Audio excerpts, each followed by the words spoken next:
வாங்க, நம்ம இப்போ அடுத்து மேட்டுக்குப்பத்தில் இருக்கிற தீஞ்சுவை நீரோட்டத்தையும் சித்தி வளாகத்தையும் பார்க்கலாம்.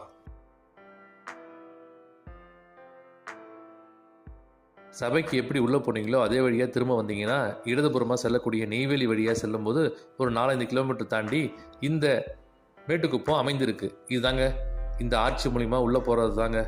இது உள்ளே போகும்போது ஒரு 6-7 கிலோமீட்டரில் நமக்கு மேட்டுக்குப்பம் வந்துடும்.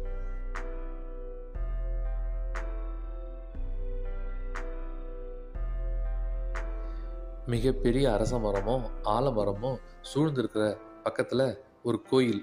அந்த கோயில் பக்கத்தில் பார்த்தீங்கன்னா இது தாங்க அந்த தீஞ்சுவை நீரோடை. 150 ஆண்டு காலமாக இங்கே தண்ணி வற்றவே இல்லையாங்க. வள்ளல் பெருமான் இந்த நீரோட்டத்தை தன் கையால் திறந்துதான் சொல்லப்படுது. இங்கே பாருங்கள் எவ்வளோ அழகான மீன்கள்லாம் இருக்குது. இந்த தண்ணி இன்னும் குடிக்கலாமா, அந்த அளவுக்கு சுவையாகவும் இருக்குது. பல உடல் வியாதிகளுக்கு மருந்தாகவும் சொல்லப்படுது. அடுத்து நம்ம பார்க்க போகிற இடம் சித்தி வளாக திருமாளிகை. இதுதாங்க அந்த இடம். இந்த திருமாளிகை மூலிமா உள்ளே போனோம்னா ஜோதி எப்பயும் போல எரிஞ்சிக்கிட்டே இருக்கும்.